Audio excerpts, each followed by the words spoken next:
Well, I'm glad you decided to come on and speak with me today for my story. And from my understanding, you got a pretty deep story to tell. Sure. Don't So, mind sharing. don't mind sharing. Thank you. Thank you. Um, Before we get started, I want you to let everybody know who you are.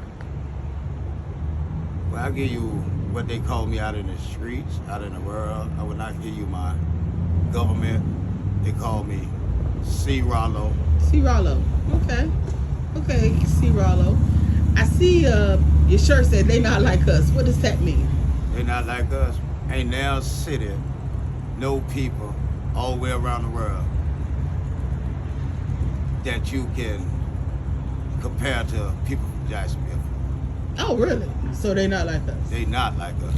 This is a West Coast saying, but it should have been a Jacksonville, Florida saying.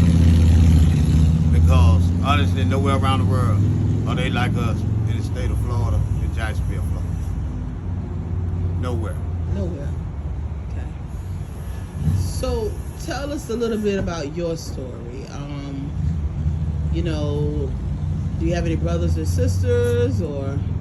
I have one sister, two brothers, and all of us are close when it comes to age bracket. And I would like to say we are loving people, but hateful people at the same time. Oh, wow. So I put it like this: we love and hate everybody the same, That's different. but it's real. Do you come out of a two-parent household, or what type I of? come out of pretty much a one-parent household, but I always know my dad, and I don't think that played by my dad not being in the house. I don't think that played a significant role of how my life turned out to be. I would not put that on a one man, because as you get a little older in life, especially up in your teens, you do realize that what's going to happen is based upon your decision and your decision alone, depending on what road you decide to travel in life. What type of teen life did you have? What type of teen life? Well, I wouldn't say it was the common teen life, but it was a teen life that I took and moved to a grown people world at a teenage age. What do you mean? If I would have stayed doing the teen things and stopped doing and when I graduated to doing grown things as a teen, life could have been different. Life would have been different. Because me being a teen, graduating into a grown world, doing grown people things, I started doing crime, did a grown person crime, and ended up doing a grown person time. So how old were you when you started doing this grown people things? Well, I say 17, 18, when I went to doing grown people things like robberies, shootings, stuff like that. And I think that comes from an early age of seeing so much. And the reason why I say that, you gotta think at 7, 8 years old, I had not seen 3 bodies in front of me, people get killed in front of me. You know, my first thing I ever seen for was a dead person. I was caught in a crossfire of a shootout between some drug dealers. And me, here from Jacksonville, the neighborhood I'm from, when you hear a gunshot, you hit the ground. I hit the ground and covered my head, and when I uncovered my head and looked to my left, it's a dead man about 30 yards away from me. And that itself, that one particular incident itself really did shake me. I think what shook me and what really made me have the thought of not giving a damn about people is when I got shot 13 times. And that was like 2 years before the long stint in prison. And I think that particular incident really made me not too much care for people.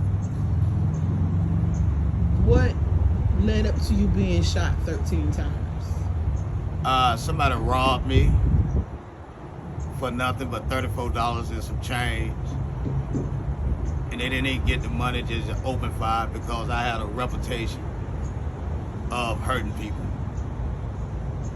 If it was a hand-to-hand comeback, my reputation was, even to grown folks, and I was young, that you couldn't win against me. So therefore, people didn't want to fight no more, especially me, because I was big for my age. So they graduated to guns. When they graduated to guns and shot me, I stopped fighting and went to shoot too. So me shooting really led to my first arrest.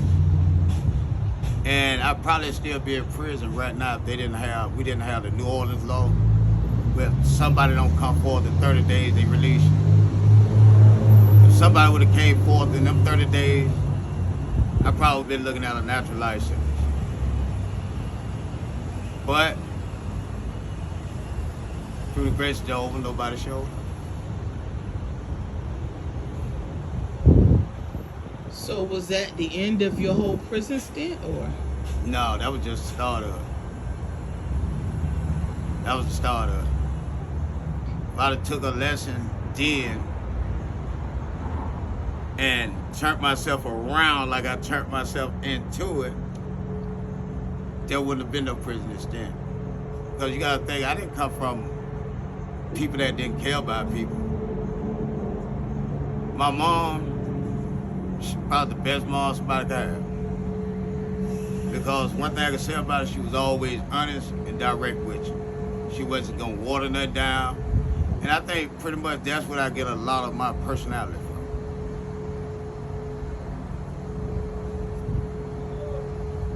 So, how many more stints did you have to do? I mean, what?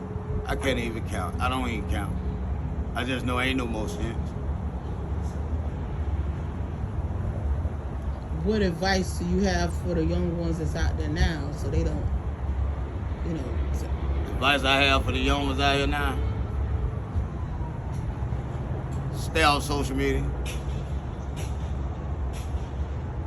Get in them books. And make something to where you don't have to experience nothing that I experienced. How many years did you do in prison? Total together, probably like 15, 16 total together between here, there, this, and that. But the longest stint, 10 years, 11 months, and 54 days. How did you survive in them? I'm a hustler and a gangster at the same time. So wherever I go, I always have the mentality I don't need a person for nothing because I know how to survive.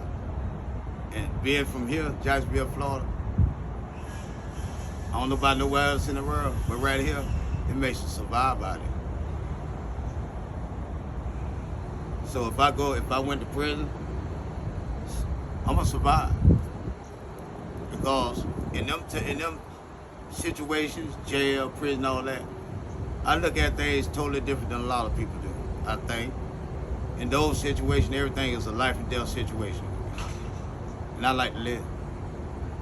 And if I have to commit a foul sin against a human being to keep breathing, that sin is committed. The only thing I can do is ask for forgiveness. I'm willing to suffer all consequences to my, especially if it's ever a live or die situation. So you gonna say you the one that's gonna be living? Hopefully. I'm gonna make sure that I'm doing everything I can to keep living. What about now? Do you have any family or what's going on with you now? What's your status now? Now, I'm a square right now, but still, that person still back there somewhere. And I just pray and hope that nobody pushes that person right there to the front. That's it. But other than that, I live for my daughter and my wife. That's what I live for them.